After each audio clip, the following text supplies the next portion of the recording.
Hopefully you can all see my slides now. So we are here to debate what the new normal looks like and how that affects the approach to hybrid teaching and learning. So in terms of our panelists here for discussion, I'm going to just ask us to go through and introduce ourselves for everybody's sake on the order on the screen. So Amy, if you could make a start introducing who you are and what you do at the Blended Learning Consortium. Sure.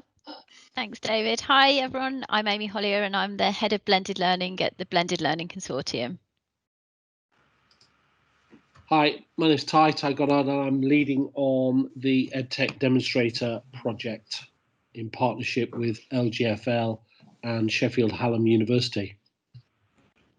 Hi, I'm Paul McKean. I'm the Head of Further Education Skills at Jisc. Good afternoon, everyone. I'm Robin Ghurburun. I'm the UK's Managing Director for Further Education and Skills at Jisc. And hello, everyone. I'm Clare Riley. I work at Microsoft, and many people will know me from my work with Teams and Office 365.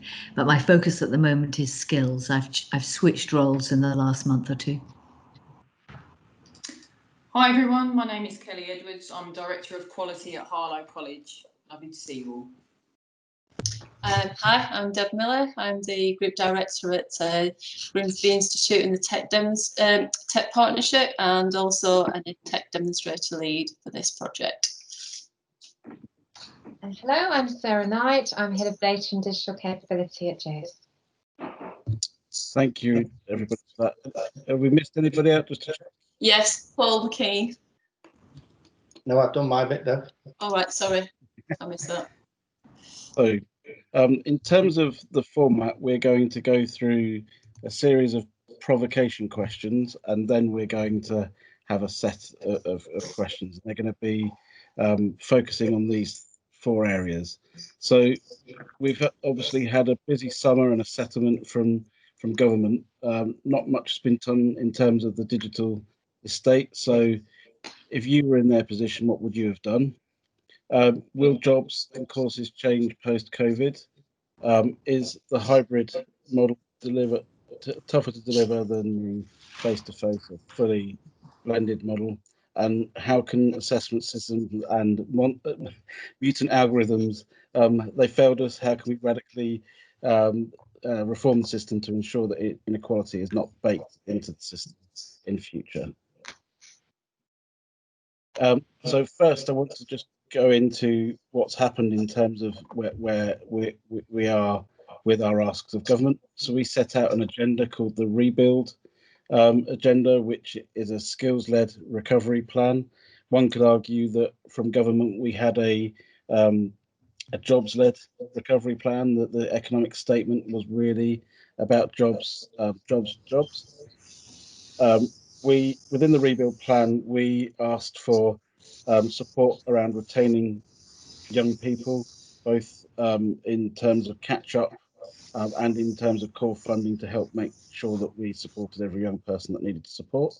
We needed a package called Relaunch around apprenticeships and work-based programs like traineeships, and then a retrain program which was for adults.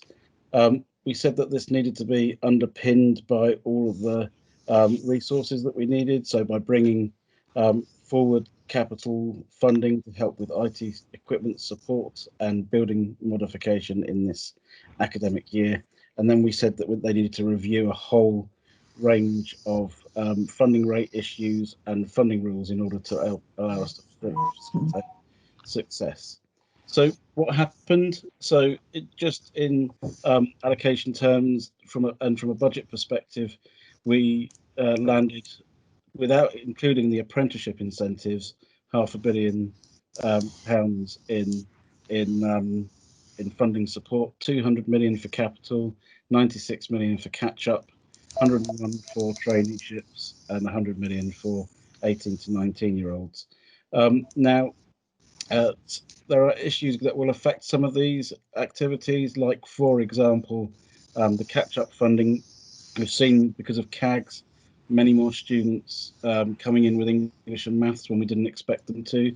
So it might be harder for us to get those allocations spent if government aren't more flexible with the way that they work. So there were some big omissions with this allocation. We know that there's very little in the way of support for adults.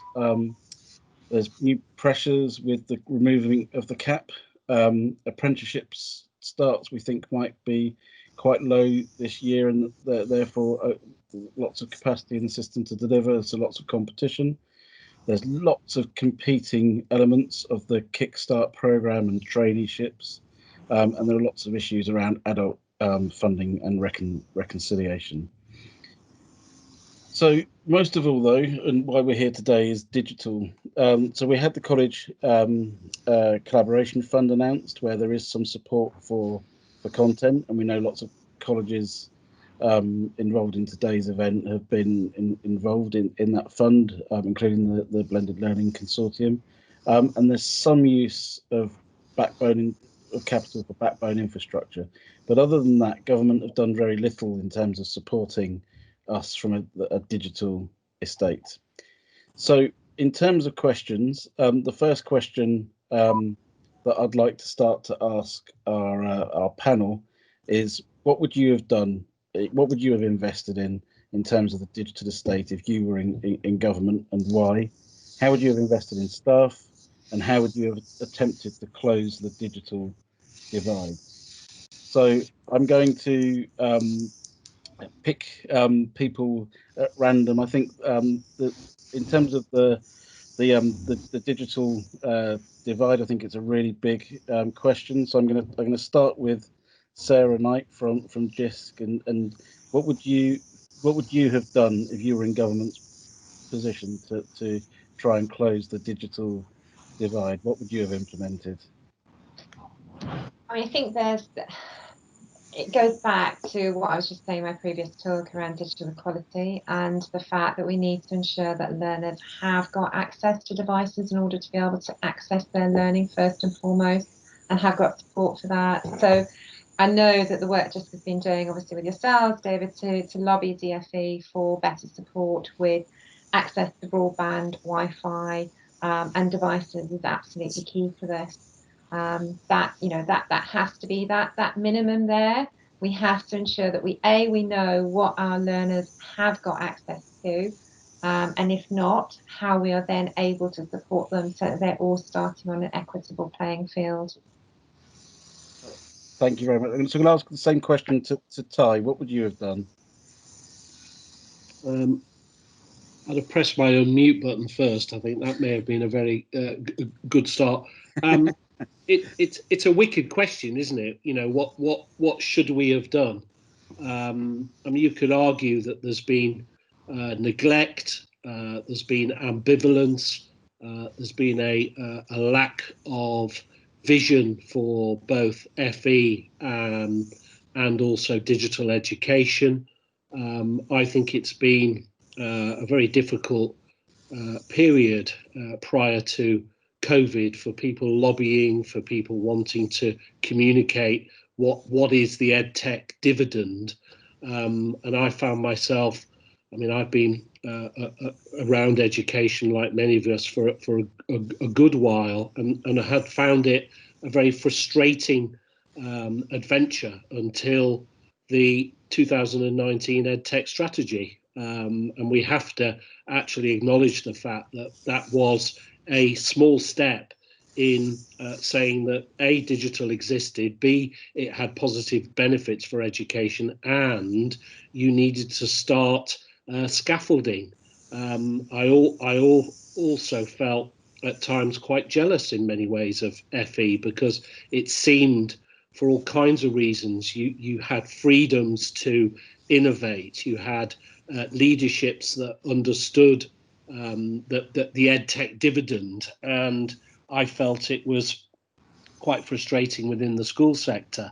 And then also you begin to find the fact that innovators are out there in every institution champing at the bit to use digital tools. So I find it a difficult question. What should government have done? Well, firstly, it should have, from 2010 onwards, it should have taken digital seriously. It should have initiated a national conversation about digital. It didn't.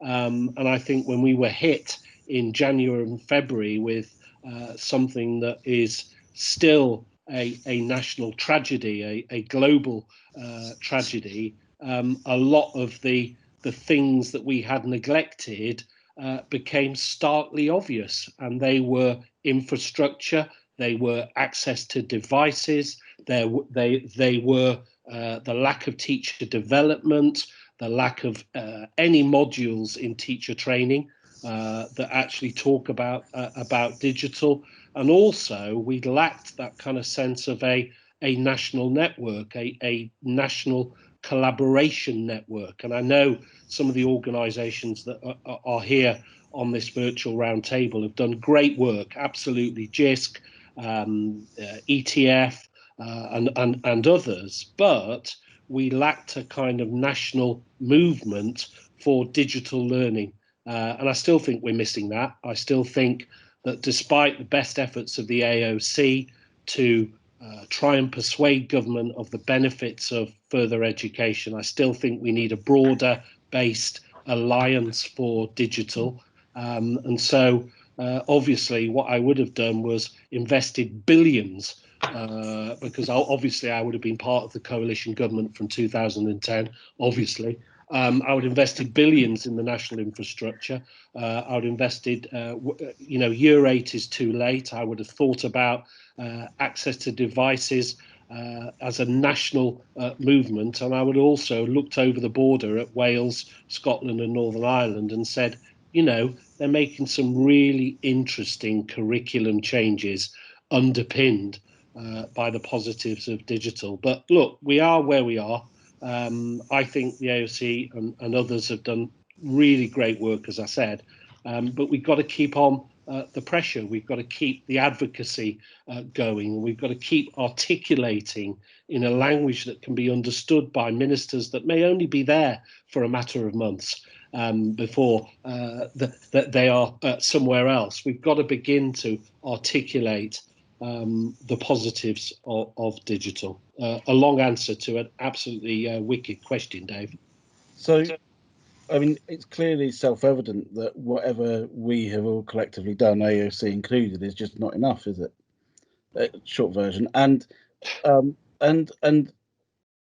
so some of it is quite frustrating because, and I wanted to sort of go to maybe Amy or to Deb Miller now, because we pretty quickly got a device bursary in place, didn't we? And we now know that only 50% of those applications were upheld, and it was incredibly difficult, despite early notification, of getting access to that funding so that we could get devices. We didn't even really see the issue of not being able to buy the laptops because they weren't in stock, because we couldn't get to the funding. We were turned down on far too many occasions. So what's your experience, your college's experience of trying to get devices for the digitally excluded, and why did it have to be so difficult, do you think? Okay, I'll go with that one. It was hugely frustrating, to be honest with you, David. It was frustrating because there were so many learners that are normally so engaged and so enthusiastic and really want to continue their learning, and literally they had that barrier put in place through no fault of their own.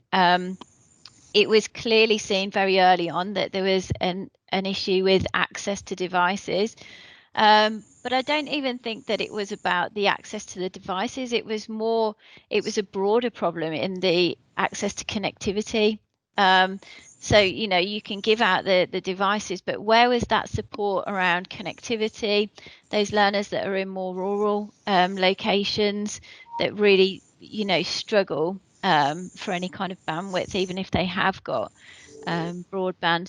And I think that we were quite naive in just thinking that getting devices would be the answer to the solution, let alone how quickly that happened, or in many cases didn't happen. But nobody really explored that other option of, hang on a minute, what about perhaps broadcasting live lessons through television and things like that, without relying on Wi-Fi and broadband and things like that. So I think that we had quite a blinkered view, and I think that we all concentrated on these devices are the answer, when actually it was a lot broader than that, and it should have been across a range of different mediums that learners could access, because at the end of the day, Joe Wicks managed to do it pretty well, didn't he? So I think there were lessons that could be learned there.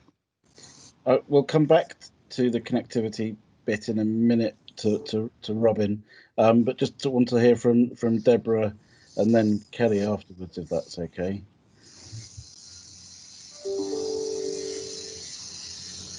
You're on mute. Skill girl error. Deb's going to join me to help out on this one because she knows a little bit more about it than I do. But I would like to just point out that it isn't just learners who needed devices, it was staff as well. Staff who were struggling to get a device, staff who were struggling with the Wi-Fi and the rural location where they're living at. So it wasn't, you know, it's not just about learners, but and I know we emptied our building, staff were looking out with double screens, PCs, devices, and I know that Deb arranged for 400. I mean, I'm going to hand over to you, Deb. Yeah, we arranged for 400 devices and dongles to be shipped out across Lincolnshire. It was more challenging for some of our students than it was in other areas. Skegness in particular is a challenge, connectivity down there, and digital literacy is very much a feature of some of the towns that we serve. The truth of the matter is we saw the problem and we made do. That doesn't mean we did it right. So we emptied the building. We pulled every laptop and every mobile device we could from everybody who had one and didn't need one, and redistributed. And the coverage was uneven, I think it's fair to say. And still, weeks after lockdown, we're finding the odd learner who'd been too shy or too embarrassed to tell us. And that, as a principal, that kind of made me feel really sick that I'd missed something so obvious, because I had assumed they would tell us and they didn't. Lesson learned. And the truth was, some of the staff didn't have broadband at home either. They didn't need it because our buildings are open 24/7, 365 days a year. And they prefer to live without broadband, which is their own lifestyle choice.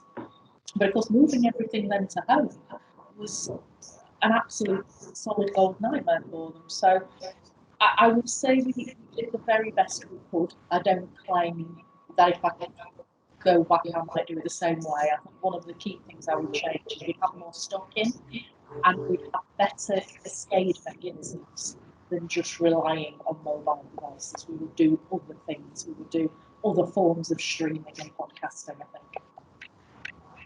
Thank you very much. Can we go to you, Kelly, to see what happened at your college? Yeah, if I'm to be honest, I think we was in quite a lucky situation because all the students already had an iPad, so that was good. They were just then battling at home with sharing the Wi-Fi, and we encouraged the students at home to take turns with their parents as to what time could they get onto the Wi-Fi and use their actual iPad. So that was still an issue because we've got parents, you know, working at home as well as the kids working at home. Again, working on the EdTech Demonstrator program, I've had a conversation this morning with a college who said that they haven't ever issued staff a PC or a laptop or any other form of device. So when they went into lockdown, those teachers went into lockdown with not a lot, with nothing, but they were expected to carry on teaching. So they were teaching off their mobiles, which was kind of a bit horrifying from my point of view. So my question was, what are you doing to move that forward? And they said nothing. They'll come on site, and if we go into lockdown again, we'll just spread them out. So I think IT teams, senior leadership teams need help and advice about what to do, because I don't think they know what to do. What to start with is infrastructure more on site more important than everybody having a device. I think people don't know where to start, so they don't start. That's a really good point. I mean, and there's definitely a role for for Jisc there, maybe we can ask when we go to Robin. I'm just going to ask Jo Meyer to come in if you're there. What was your experience with this, Jo? Yes, so I experienced it unfortunately in two colleges. I was transitioning from Boston to Loughborough during lockdown. And for us, we deployed laptops and devices to all staff members in the first instance to ensure that learners could access learning. And then the big project we had was to better understand learners with barriers to access and how we prioritise and deploy. So we used the bursary funds to get laptops out to all of our learners that are on free school meals or access and bursary. We then purchased another 190 laptops to deploy those to learners that genuinely were sharing. But, you know, the staff had to take batches of laptops home because, you know, we were working on a process where we were doing live timetabled Microsoft Teams. So there were some staff in the first couple of weeks, it was not only the laptops that were an issue, it was some staff working on ironing boards because they give their children their space or their, you know, partner. So for those staff that are living in houses that don't have extra bedroom space, we needed to deploy an office working environment as well. So we risk assessed all the staff, and we did a big job in terms of getting physiotherapists. We were getting staff saying that they have back problems because of how they're sitting. So we had to look at it holistically from staff wellbeing, inclusion, barrier to deprivation for learners. And, you know, it was such a big project. But I think without that, we wouldn't have been in the place we are now, recognising that one of our bubbles it goes into isolation lockdown. We've built a hybrid timetable, and I think on that, one of the tech challenges staff are raising is we're concerned that if there's a local lockdown in Leicester, that equates for about 400 of my learners in the context of 10,000 learners. But if you're teaching a class of 25, and in a normal world, you'd hope attendance was 90-95%. In a COVID world, we know that attendance will drop when freshers' flu inevitably hits and everyone gets a cough and a sniffle. So what my staff are saying is, well, if we only get 15 people attending a lesson when you're expecting 25, it's not good enough anymore just to upload a PowerPoint on a LearnZone or a Moodle. How do we ensure that we are enabling access in an interactive way, but without double teaching the same lesson? Because, you know, 2/3 of learners attended, a third didn't. A third is a real proportion of learners, and we need a technology solution that enables the staff not to double teach because we can't afford it on the staff hours. So universities are already doing that, aren't they? Interestingly, I mean, that for many years they've been co-delivering and streaming lessons, but in a didactic, lecture, it's a relatively easy thing to do. With a more vocational and practical curriculum, it may be almost impossible. I'm going to now go over to Robin on the sort of connectivity side of things. Thanks, David. Just before I go into connectivity, I probably want to answer the question about what would I have done differently. Firstly, I would have cited myself in the Treasury, because clearly the chaos in DFE is not somewhere I'd want to be in recent weeks. And actually, you know, we all recognise that Treasury is where we need access to. And I think that, you know, in one fell swoop. And Ty, I'm delighted that you've envied FE in the last decade, because it certainly hasn't felt like that if you've been at the front line in FE over the last decade. I don't think any sector's ever envied FE.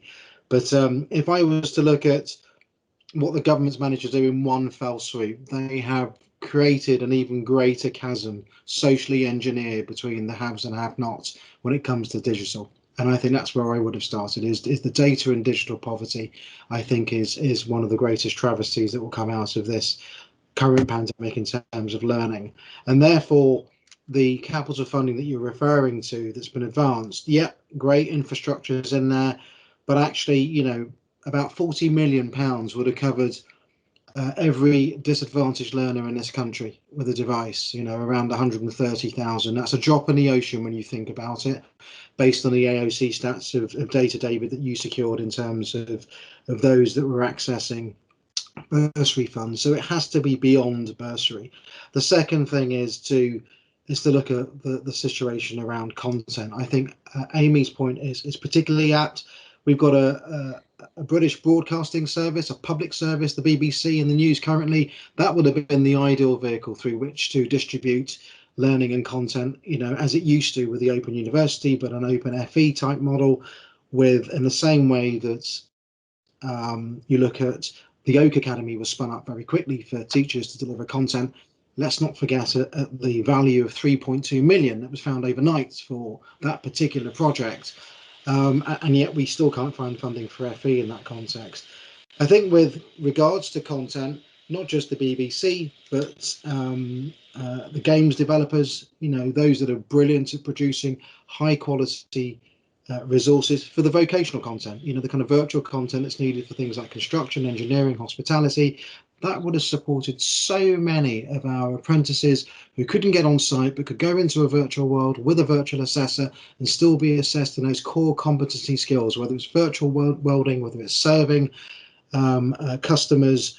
There was no need for us to have got ourselves into this position without the investment that Ty's referred to. In terms of connectivity, huge frustration from our perspective that we have been engaged quite regularly with the Department for Education and the telcos. Most recently in Scotland, we're making some headway in Scotland with a telco company that I can't just name yet, where we're running a pilot. And the rest of the UK is looking to see how that transpires. And that really is looking at zero dating access to data. So any data that is used for educational resources, trying to make that free at the point of access, regardless of what device you have got. So you're not using your data bundle, and it shouldn't be a choice for any learner between using their data to connect with their friends and family at this time, or accessing learning resources and content. That just shouldn't happen in a country such as ours. But also, you mentioned Wales, and inevitably, I've got an increasing feeling that Wales knows something that we don't, because they are so far ahead in terms of the approaches they're taking, the investments they're making, the differential that doesn't exist between haves and have-nots, and a real concrete, from government down to provider, ecosystem of what digital and digital support could look like for their learners. And they've really stepped up recently. It does, dishearten me that the telco companies still think that it's a moneymaker in terms of accessing educational content, particularly for those that are most disadvantaged. When you think the amount of money telcos have probably made in recent months with all of us being online, I do think that that's something that we need to continually challenge. And I know, David, you are helping us at the AOC. We at Jisc are also trying to look at an innovative solution. It's currently under development, and the greatest hope it would be, how could we take Janet into the home? How can we take the connectivity that we give to every institution on their site in a mobile way for registered learners of FE? That would be the panacea, and that's something that I know our teams in our innovation unit are looking at. Is that sort of like a citizen Rome? Yeah, like EduRome or GovRome. We've got EduRome, we've got GovRome, which the government use. We've got aspects of that used in the NHS. In fact, we spun that up for the Nightingale Hospital. Why can't we look at something similar to that looks at citizen Rome, where colleges are actually could be the hubs in their local communities, with community centres, with local authorities, with libraries, and actually wherever you are in those localities, because anyone that's used the BT Wi-Fi hotspots, they're not great. Okay, particularly when you're looking to stream and download content, they drop in and out, and you're competing against other traffic. If we can create a dedicated version of a virtual private network for FE learners, that would be fantastic. And I know colleagues that are far more technical than me and have got the skills are trying to work on that at the moment. Thanks. I'm going to go to Paul now for a question. So we've just sort of heard a bit about the infrastructure, and we've heard importantly from colleges to see how difficult it's been to get at infrastructure and connectivity. Where do you think we are in terms of the politics of all of this? Because obviously, as I mentioned earlier on, Gavlar and Bojo have been saying that they want everybody to return. The guidance that we saw come out on Saturday night is really frustrating, because the headline says we want everybody back. But then the details say, and we really should, if you can at all possible, put in all of these mitigations. And those two things are, it can't happen at the same time. So in terms of the politics, it's a similar issue with transport, isn't it? Where the whole entire education sector got £40 million extra for transport, and that's limited because you can only get so many buses and hire so many buses. So that it was partly limited by what we could get hold of. But with technology, if we put too much of a technology solution in, do we prevent people from coming back face to face? Do you think that the lack of investment is partly due to the politics of the situation of getting everybody back so that we can supposedly get the economy going again? I think, David, it is. I think the conversations that we've been having with the department, I think the DFE have firmly been on the side of making sure they can support FE. FE was, for once, the educational sector that was very much front and centre, but it doesn't feel just some weeks on that it has been, because clearly there's been money made available for schools and not for the FE sector. And I think it's definitely a political that the capital funding that has been brought forward, that was referenced before, is not focused on digital. It's focused on the surveys that were already carried out in colleges, and therefore in some respects it's already got its own designation. I know in Scotland it's very much, it is not for digital, it is for build, as they say. So it's in order to ensure the economy is pushed forward, the construction industry and so forth is brought back to being. Sorry, David, do you want to come in? Yeah, so as far as I'm aware, if you need infrastructure as a college, though, that technology, that funding can be spent on technology, as long as you've got a professional assessment of where there is an infrastructure need, and as long as you've run that past your agency territorial managers, I think that's okay.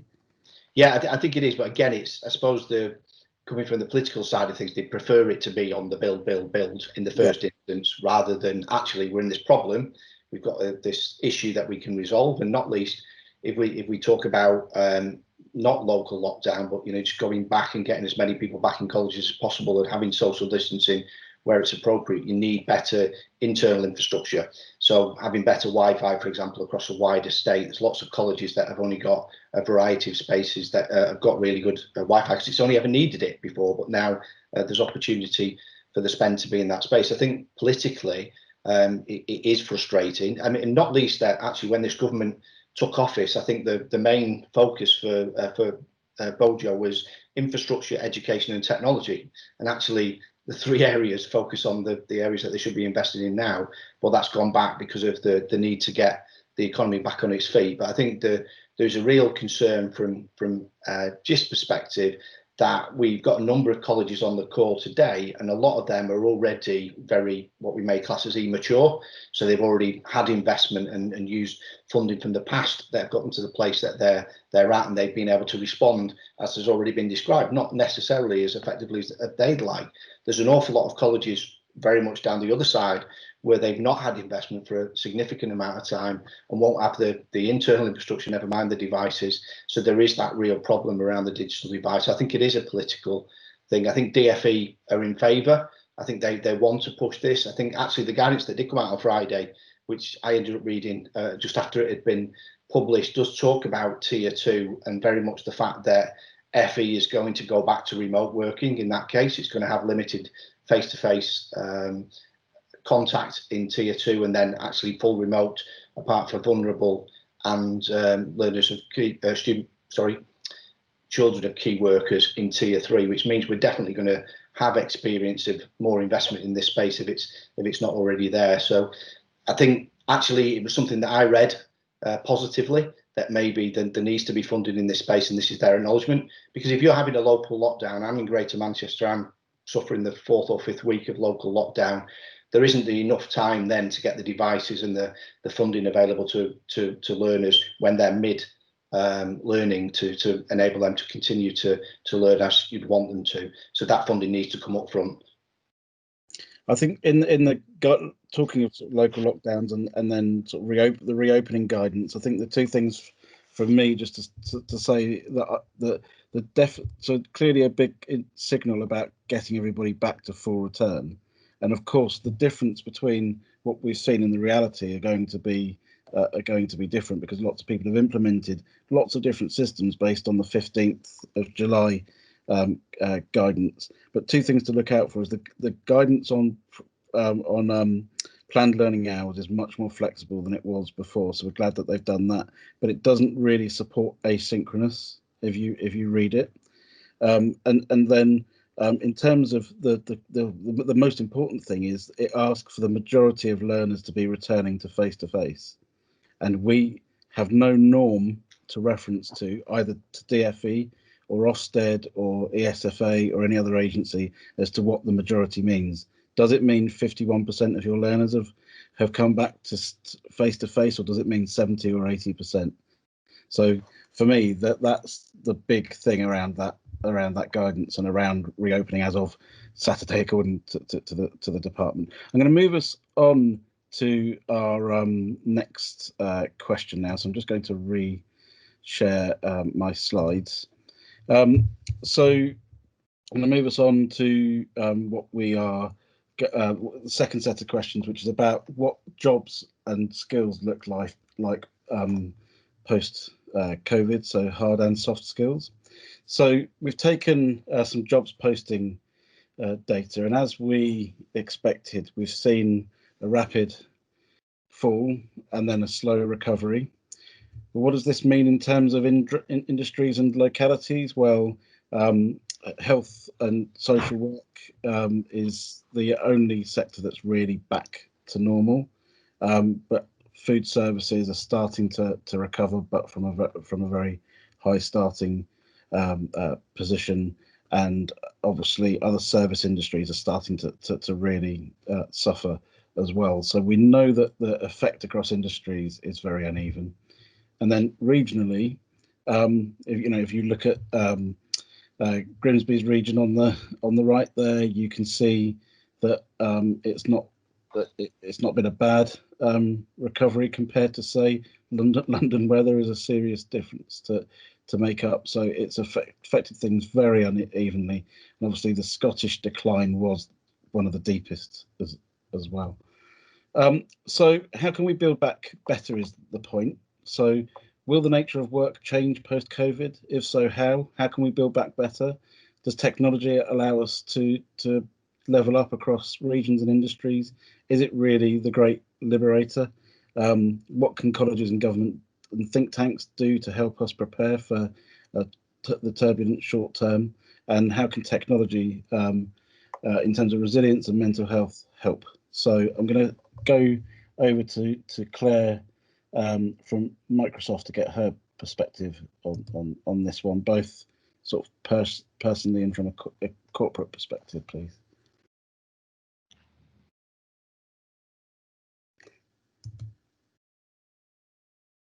Are you there, Clare? I'm going to go to Ty for the minute, and hopefully we can pull Clare back in. So Ty, can you join us on this one? Oh, there she is. I'm so sorry. I was having trouble getting off mute. It was not behaving.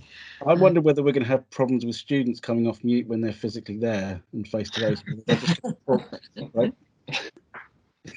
So, well, I think we're seeing a big change. The question about are jobs changing? Yes, they are, and some of you may know that Microsoft launched a global program in July about trying to help the post-COVID recovery.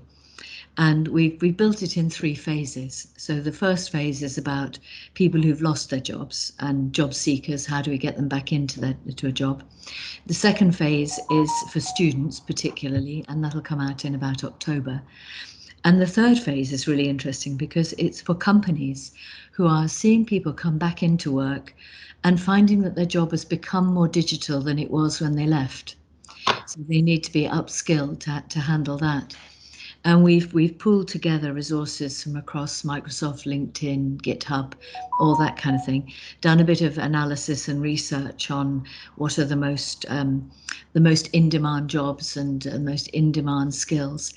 And I think it's absolutely right that we've got to provide a whole mix of upskilling, which is partly about basic skills and competencies using technologies.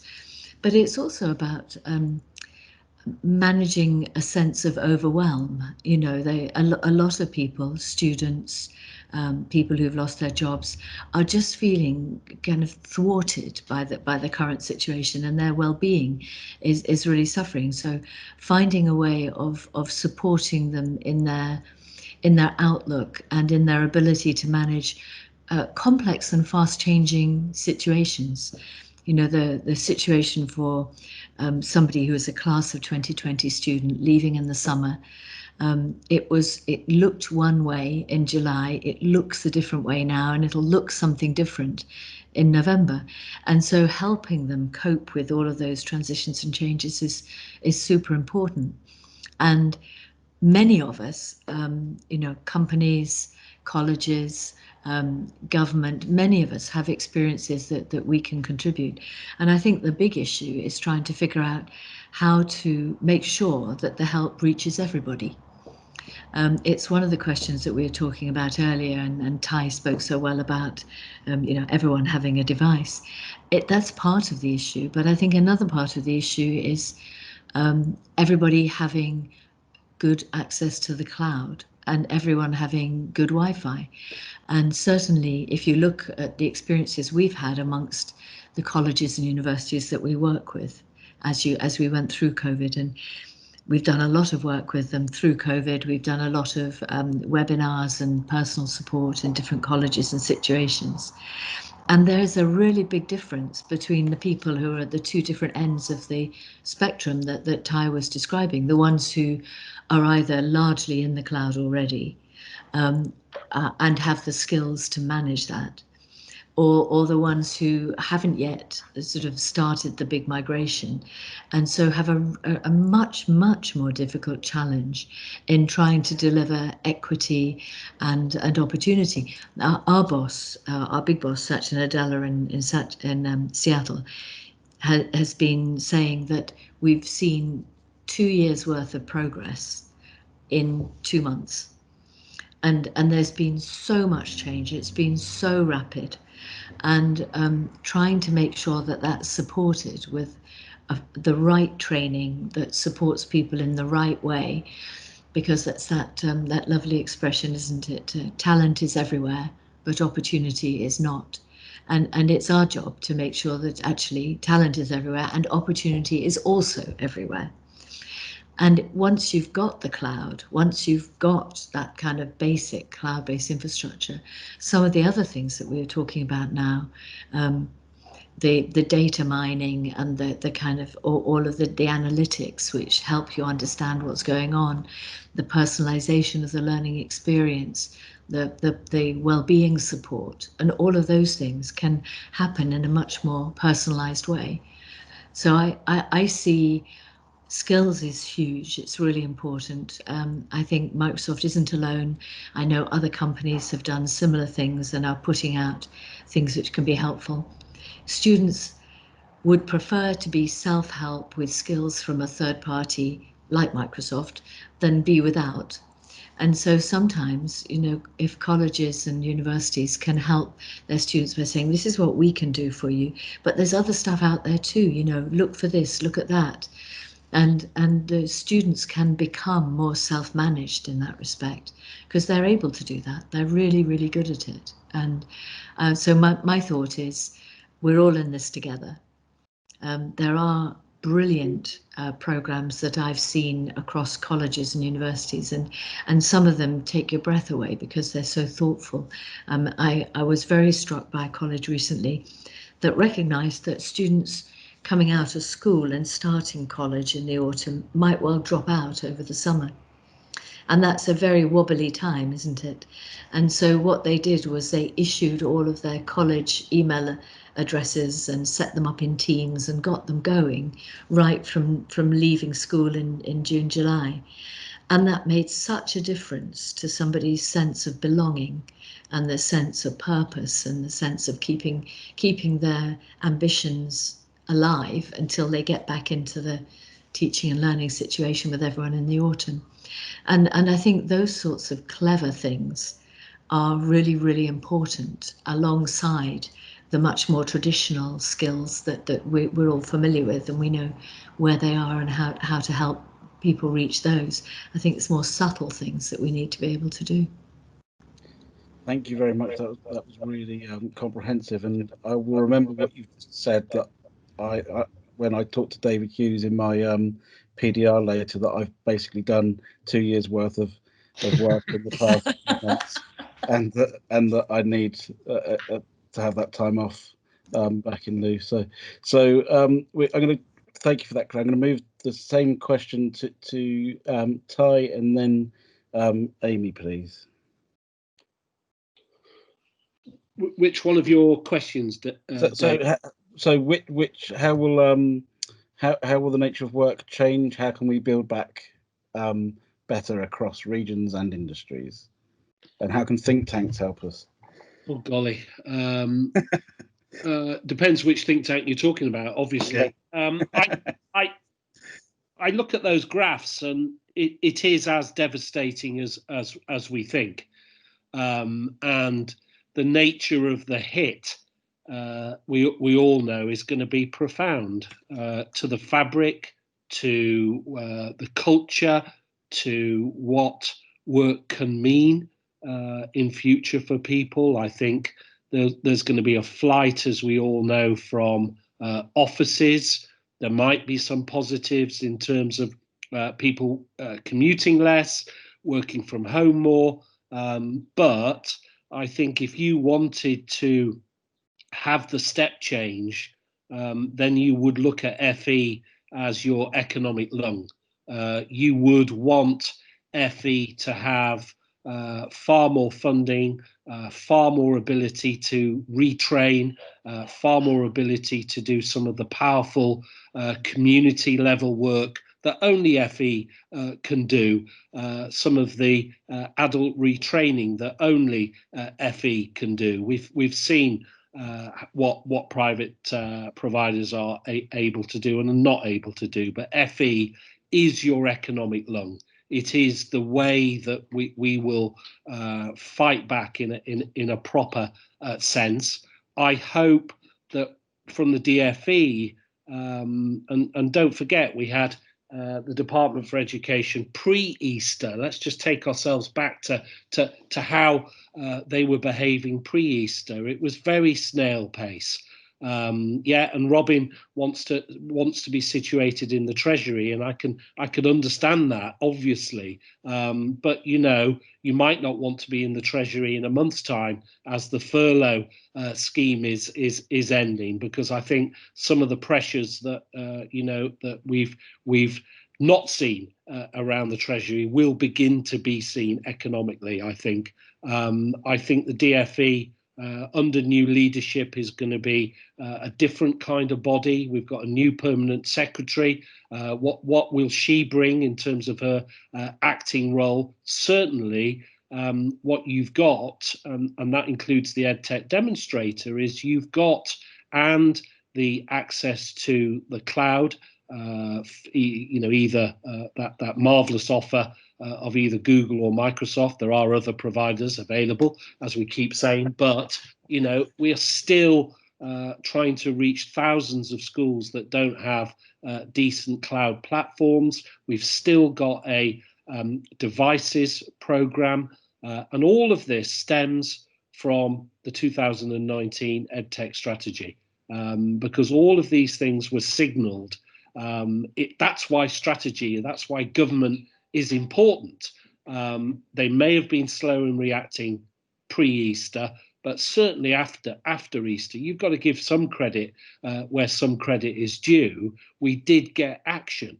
Now, what we want, clearly, and that's why I talked about a broad-based campaign. I think the AOC, as I said, has done some great lobbying, some great public affairs work, but there are other organisations that we need to mobilise across the digital landscape to really insist that we have a new EdTech strategy. We have the kind of funding for the scaffolding, the framework, the connectivity that you've talked about, and also a new approach to teacher training. You can no longer sustain in this day and age teacher training in institutions that don't talk about digital, or you're really lucky if you get half an hour on that's a laptop. over there. So there are great things that we can do, and I think the unity that we've seen and the generosity and the true collegial approaches within institutions is really, really important.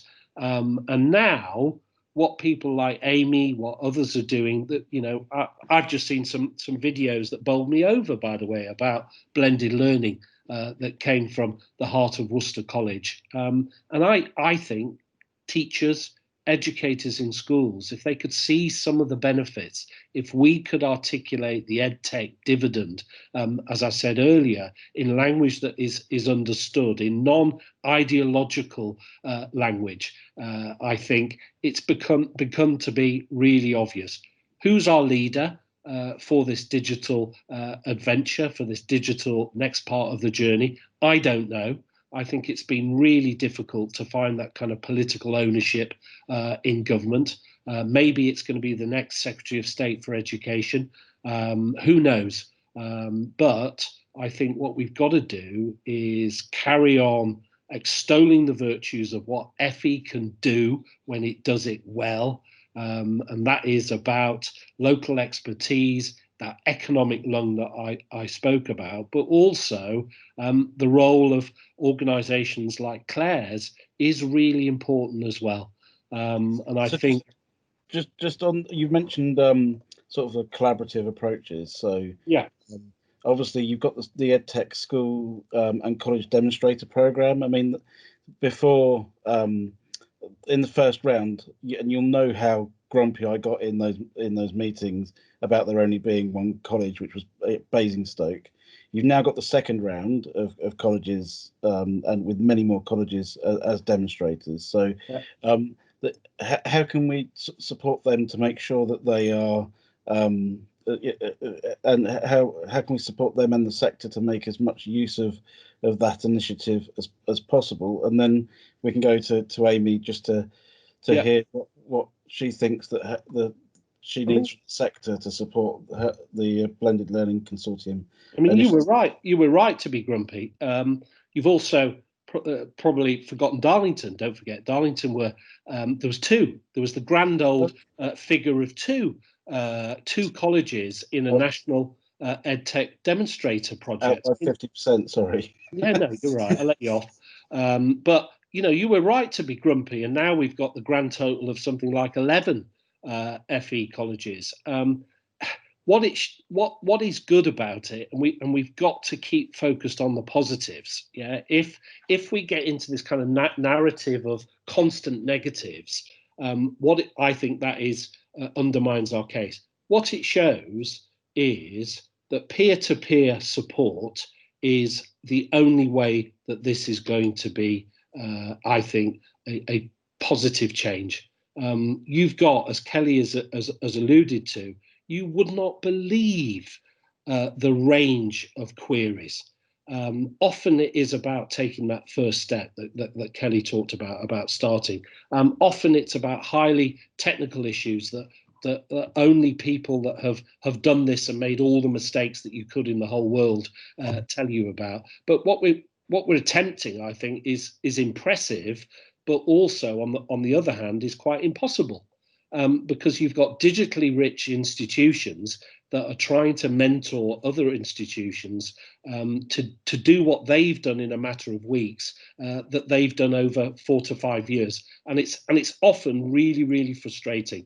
And you wanted that long run at these issues. You can't get organizational change really, really quickly, and that, I think, is one of our frustrations for all of us involved on the program. But it's a good program that is probably, looking at the figures, we seem to be somewhere around helping 1,000 institutions so far. I mean, that is remarkable with 37 lighthouse projects. So it's good, it's hard. The range of help that we're trying to give with a small amount of staff is quite exceptional, but you can't do this without leadership and without, I would argue, the sectors, plural, coming together to make the case for EdTech. And I'm interested in Sarah's comment there about a EdTech channel for schools and colleges where staff can get engaged and enthused. But what's gone, my last point, is what this terrible pandemic has done, and people's need to respond digitally, is that you've got schools that were, in Paul McKean's phrase, immature, digitally rich schools, were in a matter of days able to switch to virtual schools. You've got a whole bulk of schools that were dabbling in digital, have had to learn the biggest adoption cycle and speed that you've ever seen. And you've also had some institutions who just wanted things to be the same as they ever were. Now, that's a complex mix. So I'll be interested to see what it feels like for people like Amy, being one of the EdTech demonstrators. Once Amy spoke as well, we'll go to Deborah Millar, who had her hand up as well. So, Amy, what do you think the Blended Learning Consortium sort of needs from the sector in terms of support? I would say that, there's so many points there that Ty's made and others have made around what has happened. I think it's really important to note, though, that the Blended Learning Consortium started in 2015, and it was all about collaboration. It was all about bringing the sector together to create something for the sector, and that has taken a really long time for people to catch on to the real power of collaboration. I think what's happened to us over the last 5 months has shown that if we all work together and we work in a coherent way with all the same kind of vision and focus, really powerful things can happen. The EdTech Demonstrator program is a case in point of that. The fact that there's been nearly 1,000 institutions that have been helped by 37 or 38 institutions just helping each other is phenomenal. So more collaboration, I would say, is key. We're working with Jisc and the AOC and other institutions around the country, and we're getting stuff done because we're putting that kind of power together. From our point of view, I think, just going back to the kind of skills and how things will change, I think that the sector now needs to be really, really responsive in acknowledging the fact that skills, and vocational skills in particular, have changed since this pandemic. So we need to revisit curriculum and update and be very, very responsive, because we need to start training individuals now to go out into this new world. A really minor example is catering. Over lockdown, all of those establishments were closed down, and all of a sudden kitchens had to work out how to operate through the apps and through takeaway systems and home delivery and all that kind of thing. That's a whole new different skill set to what they were trained as, in kind of last academic year up to February. So in order for us to create a sustainable and successful workforce to rebuild the economy, we as educators have to be really responsive with our staff now and get some up-to-date CPD training of how our industries have changed and start getting new, fresh, relevant, current material back out to the sector to support educators. And I think it's something that people aren't really talking too much about with the changes to curriculum and the changes to skills, but I think it's vital we start this conversation now, because it takes a long time to create really high quality material for people to use. So from the BLC's point of view, that's what we need. We need current, fresh, useful skills training for this new world that we're in. That's a really smart and really simple but clear point about like the catering curriculum. So maybe we should put you in touch with our comms people to maybe write a blog or something about it, because it's just a really simple but powerful idea to put across. So thanks for that. Sure. Deborah, over to you. I think you had your hand up.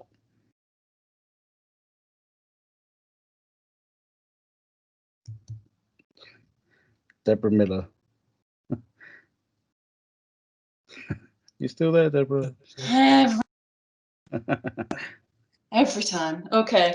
So I had 2 points, one of which has just been taken right out of my mouth by Amy, and that was the collaborative approach.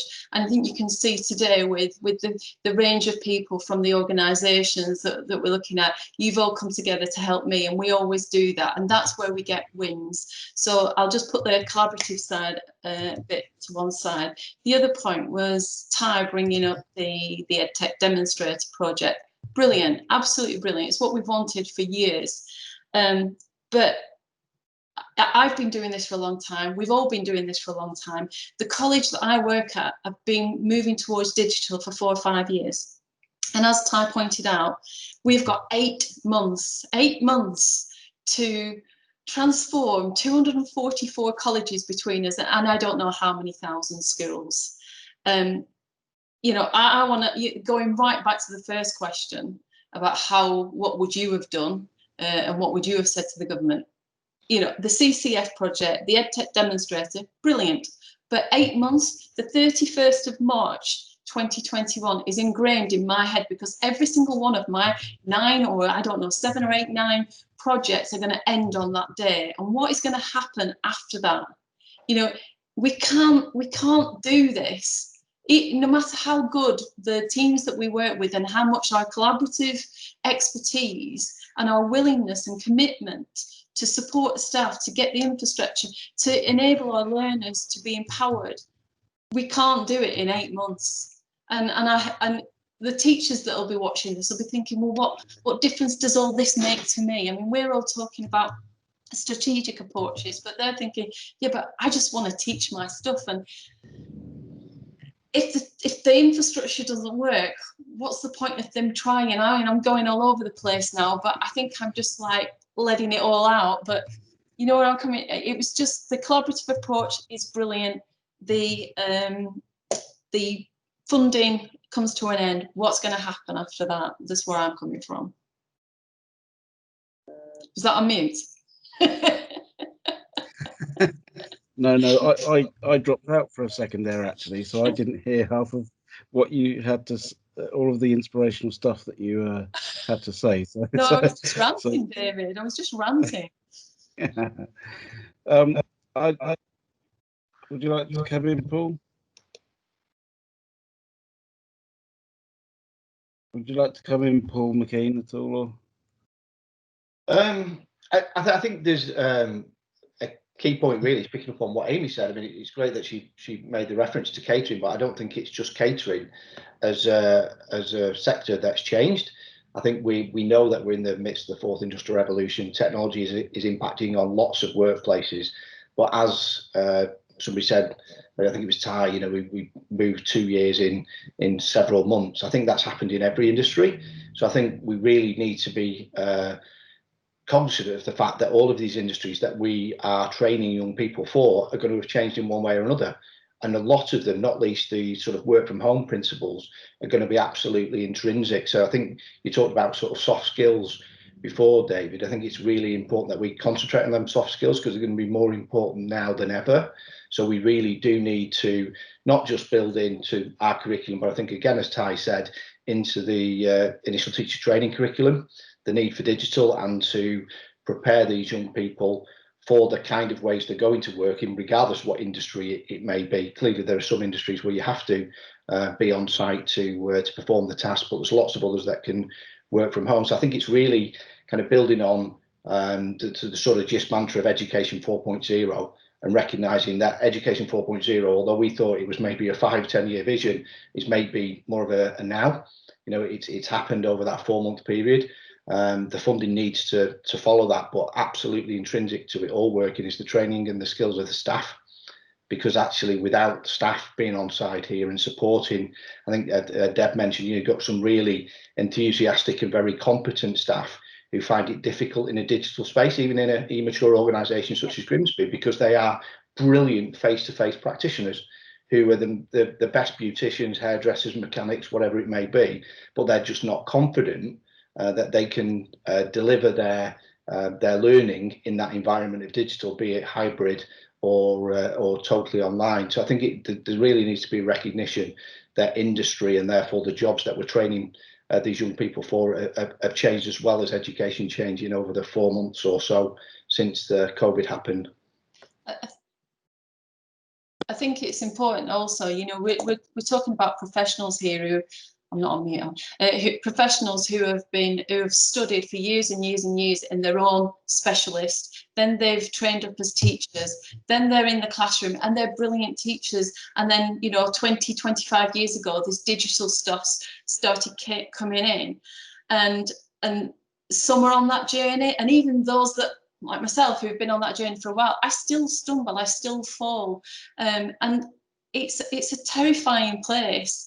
And I think we need to think about how we hold their hand and how we support them to that next step. I'm always interested in the staff and how we get them there. And I sit on these panels and think, what would the teacher be thinking right now? And like you said, somebody's in a physical space, a brilliant teacher, and then you catapult them straight into that digital and they forget everything that they've learned. And it's not their fault, it's just they don't know what they don't know. They don't know that that particular tool would help them, or this particular method would ease the journey for them. It's, you know, that it's bad enough teaching and getting your students from A to B throughout the year. It's already pressing time, and then for all of that digital stuff to happen. So I always think about the member of staff. I can see Kelly with her hand up there. Kelly, do you want to come in?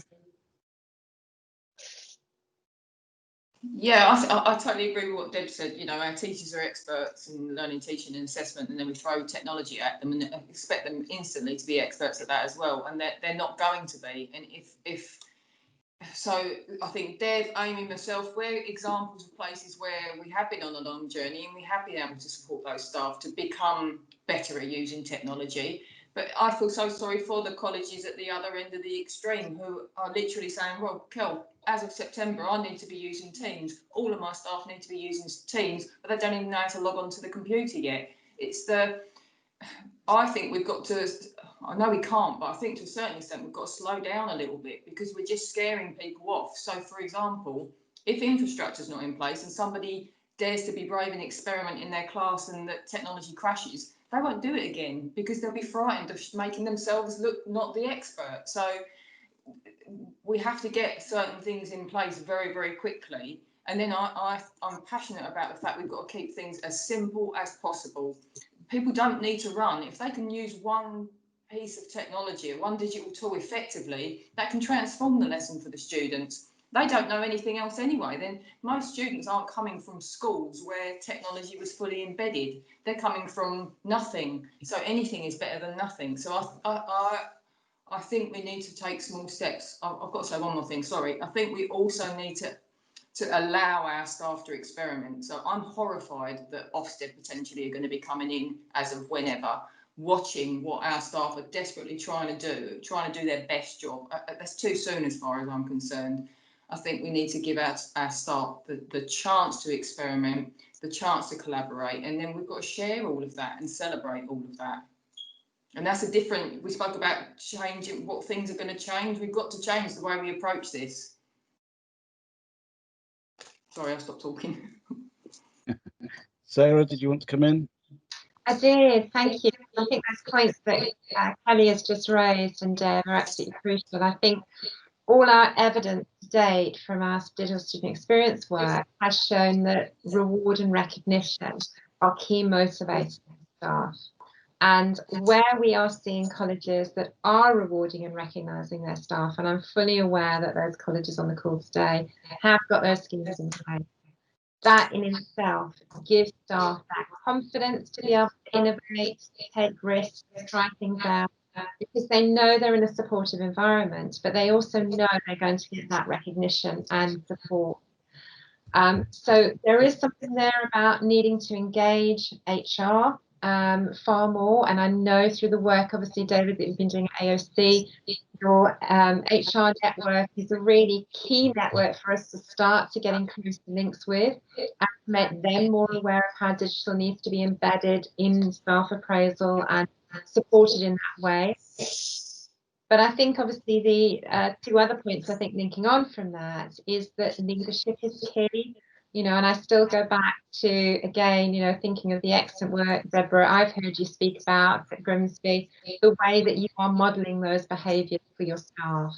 And I think, you know, a lot, and likewise Kelly and Amy, you know, likewise, we need to see more of that happening at a leadership level within colleges. And I know we've spoken about that before. And just lastly, in terms of Ofsted, we did a lot of work many years ago in a different life with Becca around working with Ofsted more closely so that they have more of an understanding around these sorts of issues that we've been discussing.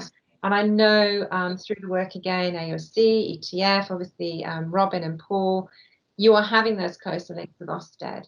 But I think there is still more that we can do with Ofsted to ensure that they also are coming at it from a similar vein and can be there as supportive guides rather than being seen as, you know, not enabling that risk taking, that innovation to happen, and to help them to know what effective practice looks like in the new normal as well. I'll stop there. Thanks. I mean, I think that we need to be less fearful from an Ofsted perspective. They've only just started to step into this space. They've been pretty quiet on the technology front, so I still think that they're learning and researching, and I think that we've got some way to go before we'll see technology as an active part of inspection. I'm going to move on to the next question now. So the next question I wanted to ask, you've kind of already all opened up the question, is the hybrid model more difficult to deliver fully face-to-face or fully remote? So is how do we do this? How do we make sure we meet the needs of learners? How do we make sure that what we know what works? How do we look at what gaps in learning are existing, what behavioural issues there might be from learners? So how can we make sure that we don't put too much pressure on teachers with this hybrid model? So Deborah Gray, if we could go over to you just to sort of hear what you think about the differences between the models and see which what support do you think we need to have in place for teachers, especially where mentoring or CPD is concerned? I think that's a really interesting question. We've devolved a fair amount of this actually to our local managers because we think they're closer to the ground and understand what their teams need and what they are capable of. So I'm, as a principal, not in the business of giving out edicts saying this is what's going to happen, because I don't know, 20,000 learners on 15 different campuses, what particular flavour might work in a particular setting. So I think the key thing has been for us to be as immersive as we possibly can with CPD so that teachers are prepared for any and all eventualities, because we don't know it all. And if we don't know what will happen, I would rather they were prepared for everything. And that does come with it some quite big challenges. You get the challenge of teacher burnout, of initiative overload, all the usual things that when we were full-time teachers back in the day that we also complained about. So the question then is, how do you manage that? And we manage it really by genuinely caring about our staff, about their professionalism. If a teacher tells me they don't want to do something or it can't be done, I'm not in the business of telling them they're wrong. We will give them support to find other ways. We will show them other options. But ultimately, I try very hard to respect teacher professionalism, because I'm a teacher and I expect my professionalism respected when I go into a classroom, and it's no different for them. So we have a very small team in Innovate that Deb leads, and we do bespoke training for most eventualities. But it's very much bespoke rather than college-wide. Okay. Thank you. Robin, do you want to come in on that in terms of what you think our teachers need? Yeah, thank you. I'm not too sure if you can see me. I can't see myself on screen, but hopefully you can hear me. I just put in the chat that I really think, you know, not another fad, but hybrid in its truest sense is delivered in a synchronous mode. So part at home, part in class. and fine for academic studies per se, but I don't really see how that can lend itself to vocational and clearly workshop activity. And if we go back to the digitally disadvantaged, all that it will do is create greater anxiety for learners that are logging on remotely to a live lesson, and for those that can't, they're going to feel like they've missed out. So that's why blended, I think, works really well for FE. I think hybrid's more of a challenge. Okay, thank you. Really very, very clear. I think I'm going to move us on to the final set of questions now, because I think you preempted all the last set. So we're going to move on to the future of assessment, and I'm going to make an assertion that I don't mind people challenging me on, but the Victorian system that we were given by Gove gave us a much less fault tolerant and much, we used to have a much more coursework based system, didn't we? So is the broader assessment system getting in the way? Should technology play a larger part in formative and summative assessment?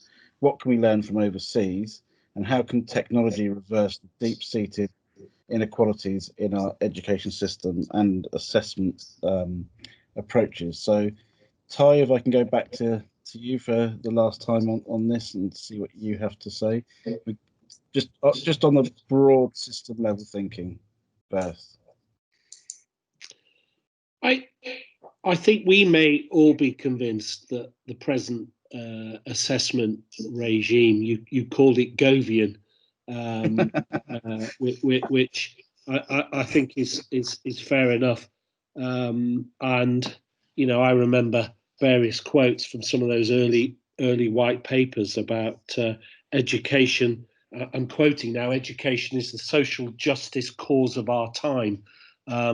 If you think that the present assessment regime is about social justice, then I think you've been living in cloud cuckoo land, and it's even more obvious. It's even more obvious with the debacle that has happened, the lack of trust in the profession that we saw before the U-turn. I'm convinced that everybody outside of the DFE knows there has to be change. But I think the iron grip of ideology, the iron grip of certain individuals that have been perhaps in the department in ministerial roles for a long time, mean that the DFE are not convinced that assessment needs to change. And I think that's a sad thing. I think it's wrong. I think what technology opens up, and again, I think this is part of the language issue, that we've got to perhaps stop evangelizing about technology and stop talking about the future technology as it's all going to be about learning orchards, and in fact be much clearer about what the benefits of technology can be in terms of quizzing, in terms of motivating young people, in terms of empowering much more independent learning.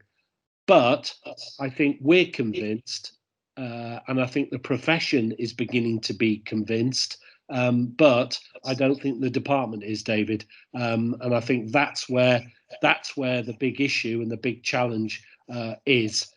And I fear that we'll have the same debacle about next year and the exams that we've seen in the past few weeks. So what does it mean? I think it means that they continue on this very narrow view, this very narrow ideological view of what is good assessment and what is bad assessment. And I think they still think that good assessment is their assessment and bad assessment is educators' assessment or formative assessment. And that worries me. How do we make the arguments? I think we've got to make those arguments.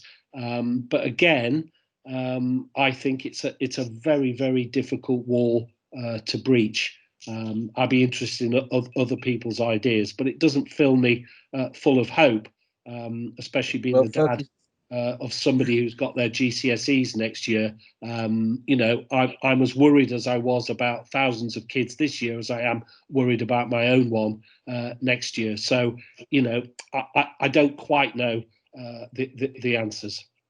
Well, we've got 35 years of trying to merge vocational and academic qualifications to give them some form of parity of esteem. Then we brought in T-levels to try and demark them and separate. And what you find in the qualifications in terms of some of the assessment processes and procedures is actually the same academisation, just in a postmodern way. The seed is growing from within the qualification rather than it being merged into another assessment method. So you're right, it's an ideology that is incredibly difficult to shift. I'm going to move us on to Clare now, in terms of what can we learn from international case studies? What do you see within Microsoft that goes on overseas that doesn't and could happen here? Is there any innovative practice you've seen, Clare, that we can draw upon? Well, I wish I had more breadth of knowledge about the things that come from other countries. I see some of them, but not all. But I do see the mechanisms that Microsoft itself uses. And you know, when we're supporting people for assessment in the IT profession, we've been managing that for 30, 40 years and learning how to do that in meaningful ways, both remote as well as face-to-face. And I think some of the online and remote assessment that not just Microsoft but other companies have got going as well is something that's really worth thinking through. And it always... I was going to draw a parallel to say what the Finnish do with micro-credentials and the Norwegians do with nano-learning, where they assess small bits of content into the framework, the semantic framework of what they perceive a person knows within a particular domain, and maps that so that they can then see the gaps. And I know some of the work that you do in the AI sphere and in some of the vendor-based not just the qualifications, but the programs that you put on are just about accrediting badges and smaller components of learning than the large qualifications that the education sector tends to focus on. So do you think that we're seeing more and more of companies like Microsoft providing that sort of cherry on the cake stuff as well as the fundamentals? I think the whole thing about micro-credentialing, it's really interesting, it's really possible, and it's just something that we need to get our heads around and see how to make the most of it. In terms of the kind of what Microsoft and others can bring to the party, if you take, you know, contemporary technologies and things which are being taught in colleges and universities, there's the kind of the knowledge, skills and disposition aspects of a curricula, and it's very, very hard for 164 universities and 230 colleges to make sure that their technological curriculum is completely up to date with the very latest technologies that are around and all the rest of it. And it makes complete sense to marry some of the things that companies can produce, vendor materials, alongside some of the things that can be developed into curriculum in universities. And we're seeing a massive interest in people saying, how could we use some of your things? Even if we don't use the Microsoft assessment, how could we use your curriculum? And already some people are beginning to say, well, actually, the assessment's done in a very rigorous way, and we understand how the assessment's done, so we're happy to take the assessment as well. So I think you'll find lots more situations as you go forward where professional bodies and leaders in different sectors, different industries, will be able to help and support this whole question, because it is that question of knowledge, skills and disposition, and you've got to be able to assess all three aspects, and it's very hard if you don't have the support of kind of the latest and greatest and the things that are going to be used in the real world. You want your students to step out of college in a really confident way and move into their first job feeling that they know their way around, and then they're not completely wrong-footed by being in a situation where the technologies they've been using at college are already out of date by the time they get to work. So that some kind of conversation between the different vendors and the different people who can contribute, and the curriculum developers and the assessors and the people in colleges and government, it seems inevitable to me, but that might be I mean, that's a personal view, it's not a Microsoft view. And we'd love to help, you know. I think that we're not alone. Lots and lots of people would like to help with that. That seems to be the sort of thing we should do, at least start with a round table of sector leaders and technology leaders to try and draw everybody together. Final question, and I'm going to put this out to absolutely everybody this time, is that we've seen with our so-called mutant algorithm that there are some deep-seated inequalities in our education system and in our assessment approaches. And I want you to think this in the broadest sense of in terms of protected characteristics, as well as from an income and economic deprivation perspective. But how can technology be used to try and reverse some of what we've seen in recent times? So if you want to put your hand up and come in at this stage, we've just got a minute or two before we've finished final questions. So any willing person to jump in before I pick on somebody? I'll quickly come in. Accessibility and inclusion. I mean, I'm just going to say that because I need to stop recording and go and deliver my next session. But the opportunities that digital brings to overcome barriers to learning, such as accessibility, for me, it's a no-brainer, and that's me done on that. Okay. I'm going to stop recording. Thank you very much. I can leave you to it, but I need to go. Thank you. Thanks. Any other closing comments?